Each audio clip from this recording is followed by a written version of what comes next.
વિદ્યાર્થી મિત્રો, ફિઝિકલ કેમેસ્ટ્રીનો ખૂબ જ અગત્યનું ચેપ્ટર નંબર 3 વિદ્યુત રસાયણ, જેને ઇલેક્ટ્રોકેમિસ્ટ્રી કહેવાય છે. આ જે આખું ચેપ્ટર છે એ એક્ઝેક્ટલી શું છે એ પહેલા તમને ખબર હોવી જોઈએ. અને મારા સ્વભાવ પ્રમાણે મેં તમને આગળ પણ કહેલું છે, કોઈ પણ ચેપ્ટર આપણે જ્યારે ભણતા હોઈએ ત્યારે એનું જે ટાઇટલ છે એ ચેપ્ટરમાં એક્ઝેક્ટલી આપણે શું ભણવાનું છે એ જો ક્લિયર હોય તો આખું ચેપ્ટર એકદમ સરળ રીતે સમજી શકાય છે, એના કોન્સેપ્ટ જે છે એ આપણા ક્લિયર થાય છે. તો સૌથી પહેલા હું વાક્ય લખીશ કે આ ચેપ્ટરમાં તમારે રેડોક્સ પ્રક્રિયાઓ ભણવાની છે. એ ઘણા વિદ્યાર્થી ઊભા થઈ જાય કે સાહેબ પાછું બેલેન્સિંગ કરવાનું ને આવું બધું આવશે, તો એવું નથી. આ ચેપ્ટર જે છે એ મગજમાં ફિટ કરી દો. આ ચેપ્ટર એ વાસ્તવમાં એપ્લિકેશન ઓફ રેડોક્સ છે. એપ્લિકેશન ઓફ રેડોક્સ એટલે કે રેડોક્સની ઉપયોગિતા છે. બરાબર. આ ચેપ્ટરની અંદર મુખ્ય બે સેલ તમારે ભણવાના છે. સેલ એટલે કોષ. એકનું નામ છે વિદ્યુત રાસાયણિક કોષ, ઇલેક્ટ્રોકેમિકલ સેલ. બીજો જે સેલ છે એ વિદ્યુત વિભાજન છે. એટલે આવા બે સેલ ભણવાના છે. ત્યારબાદ બંને સેલમાં જે રીતે વિદ્યુતનું વહન થાય છે એની એક આખી ચર્ચા છે. વહન વિદ્યુતનો ફિઝિક્સમાં તમે જે ભણો છો એ ધાતુના સંદર્ભમાં ભણો છો, તો એ પણ એક વિદ્યુતનું વહન જ છે. અને સેલની અંદર પણ વહન એક બીજું એડ થવાનું છે, જે દ્રાવણોમાં થવાનું છે. એટલે વાહકતાનો જે મુદ્દો છે એ ધાતુમાં પણ આવશે, દ્રાવણમાં પણ આવશે. તો એક મુદ્દો આપણે એ પણ ભણવાનો છે. અને ચોથો મુદ્દો જે છે આપણો એ કમર્શિયલ સેલ, કે આપણા ઘરે રોજિંદા જીવનમાં કેટલા વિદ્યુત રાસાયણિક સેલનો આપણે ઉપયોગ કરીએ છીએ, તો એની થોડી ઘણી ચર્ચાઓ છે. આ રીતે આ ચેપ્ટર હું 4 ભાગમાં વિભાજિત કરીશ. કેટલા? 4. એમાં પહેલો જે વિભાગ છે પાર્ટ 1 જે છે એને આપણે નામ આપવાનું છે વિદ્યુત રાસાયણિક કોષ. બરાબર, આપણે આ ભણવાનું છે. તો વિદ્યુત રાસાયણિક કોષનો વિચાર કઈ રીતે આવ્યો, વિદ્યુત રાસાયણિક કોષનો વિચાર કઈ રીતે આવ્યો એની થોડીક આપણે ચર્ચા કરીએ. તેના માટે ભૂતકાળમાં પાછા જઈએ. ધોરણ 11 એમાં આપણે જે કંઈક રેડોક્સ ભણેલા એમાં આવી કંઈક આપણે વાત કરી હતી કે આ રીતે એક સરસ મજાનો કાચનો બીકર લીધું છે. ત્યારબાદ એની અંદર પાણી ભરી દો. આ પાણીની અંદર કોપર સલ્ફેટ નાખી દેવાનો. એટલે કોપર સલ્ફેટ હોય એ પાણીમાં શું થઈ જાય? ઓગળી જાય. એટલે ઓગળી જાય એનો અર્થ એવો થયો કે Cu2+ અને SO4-2. Cu2+ ની આજુબાજુ પાણી હોય, SO4-2 ની આજુબાજુ પણ પાણી હોય, જેને આપણે હાઇડ્રેશન અથવા જલીયકરણની પ્રક્રિયા કહેતા હતા. તો સૌથી પહેલા આપણે સરસ મજાનો CuSO4 નો શું બનાવી દેવાનો? દ્રાવણ. ત્યારબાદ આવી થોડીક મેં વાર્તા કરેલી તમારી આગળ કે આવું જ્યારે થયો, કોપર સલ્ફેટ ડબ્બામાં હતો ત્યારે આ રીતે જ હતો. CuSO4 સોલિડ, એમાં કોપર +2 હોય અને SO4-2 હોય. ટૂંકમાં કોપર અને SO4 વચ્ચે બે ઇલેક્ટ્રોનની આપલે પહેલેથી થયેલી છે, NaCl ની જેમ. ઓકે. અને આ કોપર સલ્ફેટ ડબ્બામાં હતો ત્યારે Cu2+ ની આજુબાજુ SO4-2 ની આજુબાજુ Cu2+2, અને આ રીતે એમની વચ્ચે એક આયનીય આકર્ષણ હતું જ મજબૂત. અને આ CuSO4 ને આપણે પાણીની અંદર શું કરી દીધો? દ્રાવ્ય કરી દીધો. અને દ્રાવ્ય કરતાની સાથે જ વિયોજન થયું. શું થયું? વિયોજન. અને વિયોજનના કારણે આ બંને આયનો એકબીજાથી છૂટા પડી ગયા. બરાબર? હવે મેં તમને સ્ટોરી આ રીતે આગળ કહેલી કે આયનો જ્યારે છૂટા પડે છે ત્યારે એમની પ્રકૃતિ બદલાય છે. આવી એક સામાન્ય નાની વાર્તા મેં તમને કીધેલી અને વાર્તામાં આવી કંઈક રજૂઆત કરી હતી કે બંને આયનો જ્યારે આમ છૂટા પડ્યા ત્યારે કોપરે SO4-2 ને કીધું કે મને મારા 2 ઇલેક્ટ્રોન પાછા જોઈએ છે. SO4 એ ના પાડી દીધી કે ના આપણે બહાર આપ્યા. બરાબર ને? ઓકે. SO4-2 દ્રાવણમાં આગળ, Cu2+ પાછળ. તો દ્રાવણની અંદર એક પ્રકારનો શું છે? ટેન્શન છે. ટેન્શન એટલે તણાવ. બરાબર? અને આ તણાવભરી સ્થિતિની અંદર ધ્યાન આપજો, Cu2+ નો સ્વભાવ બધાને ખબર હોવી જોઈએ કે Cu2+ ને ઇલેક્ટ્રોન મેળવવા છે. બસ કોઈ પણ રીતે ઇલેક્ટ્રોન મેળવવા છે એટલે તણાવમાં છે એવું યાદ રાખો. આવી તણાવભરી સ્થિતિમાં આની અંદર એક ધાતુની એન્ટ્રી થાય છે અને એ ધાતુનું નામ છે ઝિંક. Zn solid. બરાબર?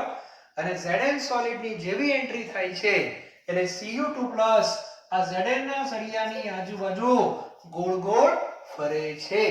જેવી રીતે તમે કાર લઈ મંદિરના પ્રવેશ કરો છો, એનું જે એરિયા છે એરિયામાં, એટલે તમારી ગાડીની આજુબાજુ એક બે ભિખારી ગોળ ગોળ ફરે છે.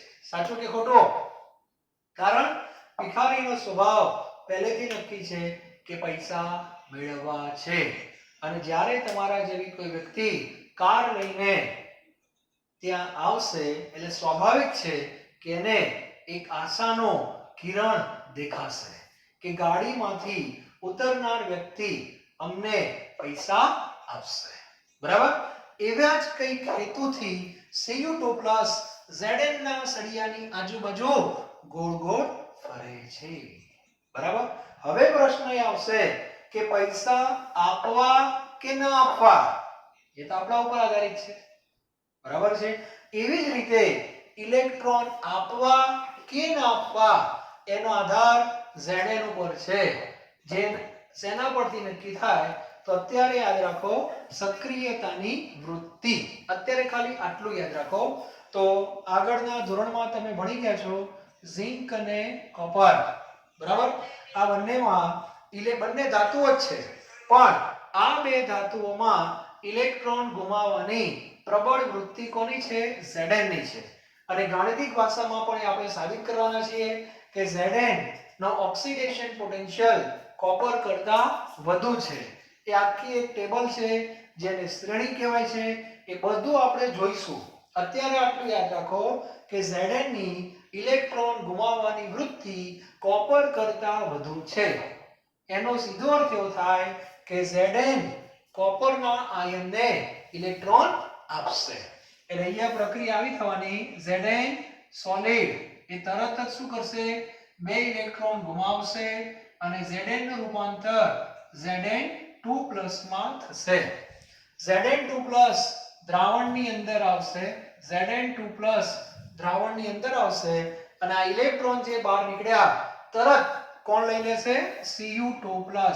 અને આ Cu2+ 2 ઇલેક્ટ્રોન લઈ અને Cu સોલિડમાં ફેરવાશે.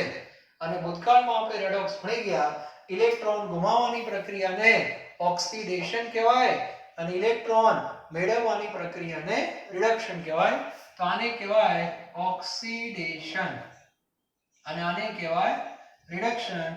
બંનેનો સરવાળો કરીએ તો ઇલેક્ટ્રોન કેન્સલ થઈ જશે અને Zn solid plus Cu2+ gives Zn2+ Cu solid. આને કહેવાય રેડોક્સ પ્રક્રિયા. અને ખબર કેવી રીતે પડશે? ઓક્સિડેશન આંક ઉપરથી.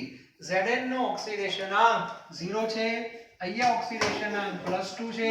0 માંથી +2 એટલે 2 નો વધારો અને અહીંયા +2 માંથી 0 એટલે 2 નો ઘટાડો. તો આવી પ્રક્રિયા આપણે જોયેલી.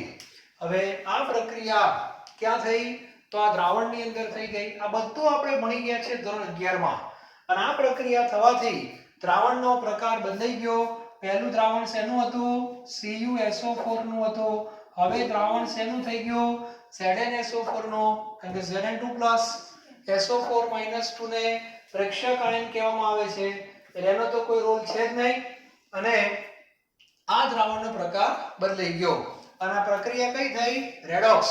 હવે મને જવાબ આપજો વિદ્યાર્થીઓ, આ પ્રક્રિયામાં આપણને કોઈ ફાયદો થયો ના. કેમ ફાયદો ના થયો? ઉલટાનું નુકસાન ગયું. દ્રાવણનો પ્રકાર બદલાઈ ગયો. ઇલેક્ટ્રોનની જે આપલે હતી એ અંદર ને અંદર થઈ ગઈ. એનાથી કોઈ ફાયદો ના થયો. બરાબર? તો આવું કંઈક આપણે 11મા ધોરણમાં ભણ્યા છીએ. ધ્યાન આપજો. હવે એક વૈજ્ઞાનિકના મગજમાં વિચાર આવ્યો કે આ ઇલેક્ટ્રોનની આપલે એક જ પ્લેસ ઉપર થાય, એક જ બીકરમાં થાય, એના કરતા અલગ અલગ બીકરમાં જો થાય તો આપણને એનો બેનિફિટ મળે. બરાબર? તો આવો કંઈક વિચાર. આમાં શું થયું? ઓક્સિડેશન ગણો કે રિડક્શન ગણો, બંને એક જ પાત્રમાં થઈ ગયા. તો ઇલેક્ટ્રોનની આપલેનો જે બેનિફિટ લેવાનો છે એ આપણે લઈ શકતા નથી. તો હવે આપણે એક એવી રચનાની વાત કરવાની છે જેમાં તમે જોજો કે પ્રક્રિયા આની આ જ થતી હશે, પણ એમાં તમને 100% બેનિફિટ એટલે કે ફાયદો થશે. તો હવે એવી એક સરસ મજાની રચના આપણે ભણવાની છે આજે, જે 11મા ધોરણની અંદર પણ હતી, પણ આપણે એને 12મા ધોરણથી એને સાથે લેવા જઈ રહ્યા છીએ. તો ફરીથી એકવાર સરસ મજાની રચના, જેને વિદ્યુત રાસાયણિક કોષ કહેવામાં આવે છે, ડેનિયલ કોષ પણ કહેવાય છે, ગેલ્વેનિક કોષ પણ કહેવાય છે, વોલ્ટાનો કોષ પણ કહેવાય છે. તો અલગ અલગ રીતે એને રજૂ કરવામાં આવે છે. તો આપણે એની ચર્ચા કરીએ. તો હવે ચેપ્ટરની શરૂઆત થાય છે. પાર્ટ 1, જેનું નામ છે વિદ્યુત રાસાયણિક કોષ, ઇલેક્ટ્રોકેમિકલ સેલ. બરાબર? બહુ સરળ રચના છે. ભૂતકાળમાં મોટો આઈએમપી પ્રશ્ન ગણવામાં આવતો હતો અને દરેક વિદ્યાર્થી પૂરા માર્ક્સ મેળવે જ છે. તો આપણે પણ રેકોર્ડ તોડવાનો નથી. ક્લિયર? ઓકે. તો સૌથી પહેલા વિદ્યુત રાસાયણિક કોષ, કોઈ પણ સેલ આપણે ભણતા હોઈએ તો પહેલા એનો સિદ્ધાંત આપણને ખબર હોવી જોઈએ. તો વિદ્યુત રાસાયણિક કોષનો સિદ્ધાંત અહીંયા લખું છું, બધા નોટમાં લખતા રહેજો. સિદ્ધાંત છે રાસાયણિક ઊર્જાનો વિદ્યુત ઊર્જામાં રૂપાંતર. કઈ ઊર્જાનું શેમાં રૂપાંતર? રાસાયણિક ઊર્જાનો વિદ્યુત ઊર્જામાં રૂપાંતર. એટલે આની અંદર જે રેડોક્સ પ્રક્રિયાઓ થવાની, આપમેળે થવાની છે, આ બધા પોઈન્ટ તમને હું કહીશ. બરાબર? તો એનું વિદ્યુત ઊર્જામાં રૂપાંતર થશે. હવે આપણે રચના જોઈએ. તો ડેનિયલ નામના વૈજ્ઞાનિકે આ રચના આપી હતી. ફરી એકવાર જોઈ લઈએ. સૌથી પહેલા બે સરસ મજાના શું લેવાના? બીકર, કાચના બીકર લેવાના. કેમિસ્ટ્રી લેબમાં હોય જ નાના બીકર. આ બીકરમાં પહેલા પાણી ભરી દો. બંનેમાં પાણી સરખું જ ભરશું આપણે. કેટલા લીટર ભરશું? તો ધારો કે આપણે લીધું 1 લીટર પાણી ભરી દેવાનો. કયા તાપમાને ભરશું? રૂમ તાપમાને. રૂમ તાપમાન એટલે 25, ઓરડાનું તાપમાન. પાણી ભર્યા પછી એકમાં ઝિંક સલ્ફેટ નાખવાનો છે અને એકમાં કોપર સલ્ફેટ. તો આની અંદર ઝિંક સલ્ફેટ નાખશો, એની અંદર શું થઈ જવાનો? ઓગળી જશે. અને આ બાજુ કોપર સલ્ફેટ નાખી દેવાનો. ઝિંક સલ્ફેટ નાખશો એટલે Zn2+ અને SO4 - 2. કોપર સલ્ફેટ નાખશો એટલે Cu2+ SO4 - 2. આનો કોઈ રંગ હોતો નથી, એટલે આ જે દ્રાવણ છે એ રંગહીન છે અને Cu2+ ભૂરા રંગનું છે, એટલે આ દ્રાવણ વાદળી રંગનું હશે. ઓકે? હવે આ બંને પદાર્થો આપણે કેટલા મોલ નાખ્યા? 1 મોલ 1 લીટરમાં. અને 1 મોલ 1 લીટરમાં એટલે એની મોલારિટી કેટલી કહેવાય? 1. અત્યારે બધા જે કઈ ગાણિતિક પરિબળો છે એ પણ સાથે સેટ કરું છું એટલે આ બંને દ્રાવણની સાંદ્રતા 1 મોલારિટી આપણે સેટ કરી દીધી તાપમાન 25 આ પણ ક્લિયર હોવું જોઈએ ઓકે ચાલો હવે આવા બે બીકર આપણે લીધેલા છે હવે આ બીકર જે છે એની અંદર આપણે એક સળિયો ડુબાડવાનો કઈ ધાતુનો Zn ધાતુનો સળિયો ડુબાડી દેવાનો અને આ સળિયાનો શું કરી લેવાનો વજન કરી લેવાનો ક્લિયર અને એ જ રીતે આ બાજુ કોપર ધાતુનો સળિયો લેવાનો અને કોપર ધાતુના સળિયાનું પણ શું કરવાનું વજન કરી લેવાનું છે તો આ રીતે ઝિંક અને કોપર બંને ધાતુના સળિયાનું વ્યવસ્થિત વજન કરી અને દ્રાવણમાં એને શું કરી દેવાનું છે ડુબાડી દેવાનું છે ક્લિયર હવે આ જે રચનાઓ છે એને આપણે શું કરવાની છે જોડવાની છે એટલે કે પરિપથ બનાવવાનો છે સૌથી પહેલા આપણે ઝિંક અને કોપરને ધાતુના તારથી શું કરવાનો જોડવાનો તો આ પરિપથને આપણે નામ આપ્યું હતું શું નામ આપ્યું હતું બાહ્ય પરિપથ શેનો બનેલો હોય તો કે ધાતુનો બનેલો હોય ધાતુમાં વિદ્યુતનું વહન કોના દ્વારા થાય તો મુક્ત ઇલેક્ટ્રોન દ્વારા થાય આવા બધા મુદ્દા મગજમાં તમારે ફિટ કરી દેવાના ત્યારબાદ હવે આપણે વાત કરશું દ્રાવણોને જોડવાના તો દ્રાવણોને જોડવા માટે યુ આકારની કાચની નળી લઈશું આપણે યુ આકારની કાચની નળી એના બંને છેડા ઋણા કુંડાથી શું કરી દેવાના બંધ કરી દેવાના અને આ જે યુ આકારની કાચની જે નળી છે એની અંદર કાં તો KCl કાં તો KNO3 અથવા K2SO4 નું સંતૃપ્ત દ્રાવણ ભરી દેવાનો અને આ રચનાને એક સેતુનું નામ આપેલું હતું કયો સેતુ ક્ષાર સેતુ બરાબર અને આ જે પરિપથ છે એને આપણે નામ શું આપશું આંતરિક પરિપથ શેનો બનેલો હોય દ્રાવણનો બનેલો હોય અને દ્રાવણમાં વિદ્યુતનું વહન આયનો દ્વારા થતું હોય છે તો આટલી રચનાની અંદર તમારે લખવું પડશે ક્લિયર તો રચના દરેક વિદ્યાર્થીએ વ્યવસ્થિત લખવાની બહુ સરળ વસ્તુ છે હવે ધ્યાન આપજો હવે કાર્ય પદ્ધતિ ઘણા કે આપણને કરંટ કઈ રીતે મળે તો એના માટે પરિપથ પૂર્ણ હોવો જોઈએ જેવા બંને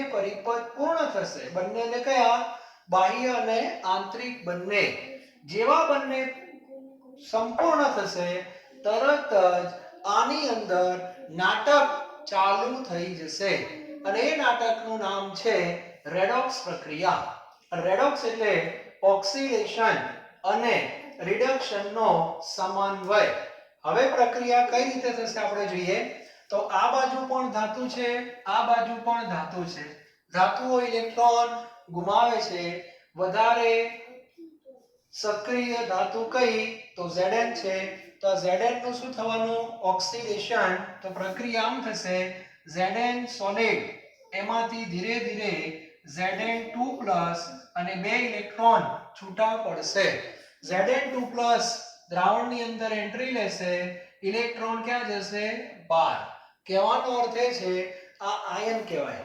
આયન કયા પરિપથમાં જશે આંતરિક અને ઇલેક્ટ્રોન કયા પરિપથમાં જશે તો કે બાહ્ય એટલે ઇલેક્ટ્રોન અહીંથી બહાર નીકળશે ઓકે અને Zn2+ અંદર આવશે હવે આ જે Zn ધાતુનો સળિયો છે ત્યાં કઈ પ્રક્રિયા થઈ ઓક્સિડેશન માટે આ સળિયાને નામ આપશું એનોડ અને એનોડ એટલે માઈનસ ઓકે તો એનોડ એટલે માઈનસ આ ઇલેક્ટ્રોન ફરતો અહીંયા આવશે અહીંયા કઈ પરિસ્થિતિ છે તો Cu2+ ને ઇલેક્ટ્રોન મેળવવા છે તો Cu2+ બે ઇલેક્ટ્રોન મેળવશે અને એમાંથી Cu સોલિડ બનશે અને આ Cu સોલિડ આ કોપરના સળિયા ઉપર શું થશે ધીરે ધીરે જમા થશે આ પ્રક્રિયાને રિડક્શન કહેવાય જે કોપર ઉપર થાય છે અને જે રિડક્શન થાય એને કેથોડ કહેવાય અને કેથોડ એટલે પ્લસ અને આ બેનો જો આપણે સરવાળો કરી દઈએ તો ઇલેક્ટ્રોન કેન્સલ થઈ જાય અને હમણાં જે પ્રક્રિયા મેં લખી હતી રેડોક્સ એની એ જ પ્રક્રિયા હું ફરીથી લખું છું, બરાબર? આને કહેવાય રેડોક્સ. અને આ પ્રક્રિયા આપમેળે થાય છે. આ પ્રક્રિયા આપમેળે થાય છે. આનો ડેલ્ટા જી લેસ ધેન 0 હોય. આ બધું તમે ઉષ્માગતિશાસ્ત્રના સંદર્ભમાં લખી શકો છો. તો આને એક પ્રકારનો ડેનિયલ કોષ કહેવામાં આવે છે. ગેલ્વેનિક કોષ પણ કહેવાય, વોલ્ટાનો કોષ પણ તમે કહી શકો છો, બરાબર? હવે આ પ્રક્રિયાથી ઘણા કે કરંટ ક્યાં મળ્યો? તો અહીંથી ઇલેક્ટ્રોનનો પ્રવાહ અહીંથી આમ જાય કે ના જાય? અને ઇલેક્ટ્રોન અને વિદ્યુત પ્રવાહ બંનેની દિશા પરસ્પર વિરુદ્ધ હોય છે. એટલે રૈવાજિક પ્રવાહ ફિઝિક્સમાં તમારે આવશે જેને I કહેવાય. તો I ની દિશા આમ બતાવવાની. હંમેશા યાદ રાખજો, કેમિસ્ટ્રીનો હીરો કોણ? E. અને ફિઝિક્સનો હીરો કોણ? તો કે I. એટલે સર્કિટની જ્યારે વાત હશે ત્યારે કેમિસ્ટ્રીની કોઈ પણ સર્કિટમાં ઇલેક્ટ્રોનને મહત્વ આપવામાં આવશે, જ્યારે ફિઝિક્સની કોઈ પણ સર્કિટમાં I ને મહત્વ આપવામાં આવશે. પણ યાદ રાખજો, ઇલેક્ટ્રોન છે તો I છે. બંનેની દિશા પરસ્પર વિરુદ્ધ લેવામાં આવે છે. તો પરીક્ષામાં પ્રશ્ન બહુ વ્યવસ્થિત વાંચજો કે વિદ્યુત રાસાયણિક કોષમાં ઇલેક્ટ્રોનનો પ્રવાહ કે તો એનોડ થી કેથોડ અને વિદ્યુત પ્રવાહ કે તો કેથોડ થી એનોડ. આ ખબર પડવી જોઈએ. ઓકે, તો આ રીતે આખું સમજાવી દેવાનું છે. જેમ જેમ આ પ્રક્રિયા થાય એમ Zn ધાતુનો સળિયો ધીરે ધીરે ખવાતો જાય એટલે એનું વજન ઘટતું જાય. કોપર ધાતુનો સળિયો ધીરે ધીરે એનું વજન વધતું જાય. તો આવા બધા ફેરફારો થવાના છે. આ દ્રાવણ વાદળી રંગનું હતું જેની તીવ્રતા ધીરે ધીરે ઘટતી જાય. આમાં કોઈ ફેર પડતો નથી. ખ્યાલ આવી ગયો? તો આ બધી ચર્ચા આપણે કરી શકીએ છીએ. ત્યારબાદ બીજા કેટલાક મુદ્દા કહી દઉં. સામાન્ય ક્ષાર સેતુ. ઘણાના મગજમાં એવો વિચાર આવતો હશે કે સાહેબ ઇલેક્ટ્રોન અહીંથી આમ થઈને આમ જતા રહ્યા એટલે આપણને તો અહીંયા વિદ્યુત પ્રવાહ મળ્યો કે ના મળ્યો? મળી ગયો. અને અહીંયા જો આપણે ફિલિપ્સનો બલ્બ મૂકી દઈએ તો ફિલિપ્સનો બલ્બ ચાલુ થઈ જાય. વિદ્યુત ઉર્જાનો પ્રકાશ ઉર્જામાં રૂપાંતર. જો અહીંયા આપણે પંખો મૂકી દઈએ તો વિદ્યુત ઉર્જાનો યાંત્રિક ઉર્જામાં રૂપાંતર. હીટર મૂકી દઈએ તો વિદ્યુત ઉર્જાનો ઉષ્મા ઉર્જામાં રૂપાંતર.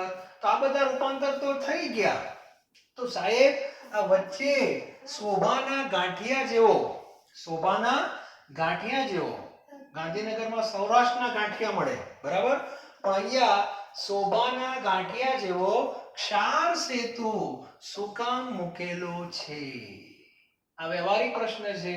દરેકને આ પ્રશ્ન થાય જ. તો બહુ સારો વિચાર છે કે ક્ષાર સેતુ શું કામ મૂકવામાં આવે છે? તો વિદ્યાર્થી મિત્રો ખાસ યાદ રાખજો, ક્ષાર સેતુ જે છે એના મુખ્ય બે કાર્યો છે. સૌથી પહેલા તો આ પરિપથને શું કરવો પડે?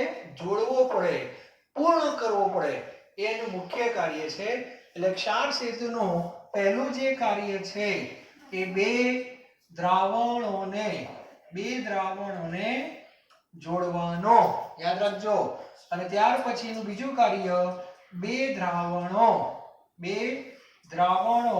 વચ્ચેની વિદ્યુતીય તટસ્થતા જાળવવી. આવા બે કાર્યો સરસ મજાના છે. પહેલું કાર્ય તો બધાને સમજાય છે કે બે દ્રાવણો જોડવાના દેખાય છે. પણ વિદ્યુતીય તટસ્થતાનો અર્થ શું થાય? તો એક મગજમાં ફિક્સ કરી દેજો. ફિઝિક્સની કોઈ પણ સર્કિટ હોય કે કેમિસ્ટ્રીની સર્કિટ હોય, વિદ્યુતનું વહન ગમે તે રીતે થતું હોય, ઇલેક્ટ્રોનથી થતું હોય કે આયનથી થતું હોય, પણ આખો પરિપથ વીજભારની દ્રષ્ટિએ તટસ્થ રહેવો જોઈએ. હવે આ પ્રક્રિયા જ્યારે થઈ, પહેલી પ્રક્રિયા આ જે તમારી સામે છે તે, આ પ્રક્રિયા જ્યારે થઈ ત્યારે ધ્યાનથી જુઓ, આ દ્રાવણની અંદર Zn2+ વધ્યા કે ના વધ્યા? પહેલા શું હતું? ધન આયન અને ઋણ આયનનું પ્રમાણ સરખું હતું. તો દ્રાવણ વીજભારની દ્રષ્ટિએ તટસ્થ હતું. પણ ઓક્સિડેશનના કારણે Zn2+ દ્રાવણની અંદર ઉમેરાય છે. એટલે ડાબી બાજુનું જે દ્રાવણ છે એ કેવું બને છે? પોઝિટિવ, ધન વીજભારિત બને છે. કારણ કે ઇલેક્ટ્રોન તો બહાર જતા રહે. ઓકે, જમણી બાજુ ઊંધું થયું, Cu2+ અહીંયા જતા રહ્યા, રિડક્શન અનુભવે છે, કોપરના સળિયા ઉપર પાછા તો આવતા નથી, તો જમણી બાજુના દ્રાવણમાં Cu2+ નું પ્રમાણ ઘટી ગયું, એનો અર્થ કે જમણી બાજુનું દ્રાવણ ઓટોમેટિક ઋણ વીજભારિત બની જાય છે. એટલે આ ધન વીજભારિત બને અને આ ઋણ વીજભારિત બને. જો આવું સતત ચાલ્યા કરે તો વિદ્યુત પ્રવાહ બંધ થઈ જાય, ફિલિપ્સનો બલ્બ બંધ થઈ જાય. અને આવું ન થાય એટલા માટે ક્ષાર સેતુમાંથી આયનોનું વહન ચાલુ થાય છે. ક્યાંથી ક્યાં? તો જમણી બાજુથી ડાબી બાજુના પાત્રમાં આયનોનું વહન થાય છે. દાખલા તરીકે અહીંયા SO4 નું પ્રમાણ વધારે કહેવાય અને અહીંયા SO4 નું પ્રમાણ ઓછું કહેવાય, તો આપણે એવું કહી શકીએ કે SO4 નું વહન જમણી બાજુથી ડાબી બાજુના પાત્રમાં થાય છે. ટૂંકમાં ક્ષાર સેતુ આયનોનું વહન કરાવે છે જમણી બાજુથી ડાબી બાજુ, અને બાહ્ય પરિપથ ઇલેક્ટ્રોનનું વહન કરાવે છે ડાબી બાજુથી જમણી બાજુ. સરવાળે આખી સર્કિટમાં ઋણ વીજભારનું વહન થાય છે, કાં તો ઇલેક્ટ્રોનના માધ્યમથી કાં તો ઋણ આયનના માધ્યમથી, અને સરવાળે આખો પરિપથ વીજભારની દ્રષ્ટિએ તટસ્થ રહે છે. તો આવું સરસ મજાનું કાર્ય કોણ કરે છે? ક્ષાર સેતુ કરે છે. તો વિદ્યુત રાસાયણિક કોષ જે છે એની જે પ્રાથમિક માહિતી કહેવાય, બેઝિક કોન્સેપ્ટ જે કહેવાય, એ મેં તમને અહીંયા સમજાવી દીધો. ઓકે, આમાંથી ઘણા બધા પ્રશ્નો પોઈન્ટ બધા છે જે હું તમને નેક્સ્ટ લેક્ચરમાં વન બાય વન તમને કહીશ. પણ વિદ્યુત રાસાયણિક કોષ કઈ કઈ રીતે કાર્ય કરે ખબર હોવી જોઈએ. બરાબર? તો આના પછીના જ લેક્ચરમાં વિદ્યુત રાસાયણિક કોષના સંદર્ભમાં કેટલાક શું છે કી પોઈન્ટ્સ જે છે એની હું ચર્ચા કરીશ. દરેક વિદ્યાર્થીએ આ કી પોઈન્ટ્સ જે છે હું બોલતો જઈશ અને તમારે લખવાના છે. બરાબર? આ લેક્ચરની અંદર તમારે નોટની અંદર પહેલું કામ કરવાનું પાર્ટ 1 લખવાનું છે. ક્લિયર? પાર્ટ 1 નું ટાઇટલ વિદ્યુત રાસાયણિક કોષ આ લખવાનો. ઓકે, ત્યારબાદ તમારો પ્રશ્ન રહેશે કે વિદ્યુત રાસાયણિક કોષનો સિદ્ધાંત, રચના અને કાર્ય પદ્ધતિ સમજાવો. આ પ્રશ્ન છે. સિદ્ધાંતમાં શું લખશો? રાસાયણિક ઉર્જાનો વિદ્યુત ઉર્જામાં રૂપાંતર. ત્યારબાદ રચના. રચના એટલે એક સરસ મજાની શું દોરી દેવાની? આકૃતિ. તો આ આકૃતિ તમારે દોરવાની. ટેક્સ્ટ બુકમાં આપેલી છે. શક્ય હોય તો 11મા ધોરણની જે ટેક્સ્ટ બુક છે રેડોક્સ, એમાં છેલ્લે આકૃતિ આપેલી છે, ત્યાંથી દોરજો તો પણ વાંધો નથી. આકૃતિ દોર્યા પછી તમારી ભાષામાં થોડું વર્ણન કરજો. બરાબર? મૌલિકતાથી લખવાનો કે બે પાત્ર લેવામાં આવે છે, બંને પાત્રમાં પાત્ર નામ આપી દેવાના A અને B, અનુક્રમે ZnSO4 અને CuSO4 નું દ્રાવણ ભરવામાં આવે છે. બંને પાત્રમાં યોગ્ય વજન કરેલી Zn અને કોપરની પટ્ટી ડુબાડવામાં આવે છે. ત્યારબાદ બંને ધાતુની પટ્ટીને તાંબાના તારથી ગેલ્વેનોમીટર મારફતે જોડવામાં આવે છે, જેને બાહ્ય પરિપથ કહે છે. ત્યારબાદ બે દ્રાવણોને U આકારની કાચની નળીથી જોડવામાં આવે છે, જેને ક્ષાર સેતુ કહે છે, જેમાં KCl અથવા KNO3 અથવા K2SO4 નો સંતૃપ્ત દ્રાવણ ભરવામાં આવે છે. બસ આટલું લખવાનું રચનામાં. બરાબર? ત્યારબાદ કાર્ય પદ્ધતિ લખજો. જેવા બંને પરિપથ પૂર્ણ થાય તરત જ વિદ્યુત રાસાયણિક કોષમાં આપમેળે રેડોક્સ પ્રક્રિયા શરૂ થાય છે, જે નીચે મુજબ છે. આ પ્રક્રિયા લખી નાખો. ઓક્સિડેશન અને રિડક્શન બેનો શું કરી દેવાનો? સરવાળો. એટલે આને કહેવાય રેડોક્સ. બરાબર? એમાં Zn ધાતુના સળિયા પર ઓક્સિડેશન થાય છે, માટે તેને એનોડ માઈનસ કહે છે, અને જમણી બાજુ રિડક્શન થાય છે, એને કેથોડ કહે છે. આવું લખી નાખવાનું. બરાબર? ઇલેક્ટ્રોનનો પ્રવાહ એનોડ થી કેથોડ તરફ, વિદ્યુત પ્રવાહનું વહન કેથોડ થી એનોડ તરફ શરૂ થાય છે, અને ક્ષાર સેતુ બે દ્રાવણોને જોડવાનું તથા તેમની વચ્ચેની વિદ્યુતીય તટસ્થતા જાળવવાનું કાર્ય કરે છે.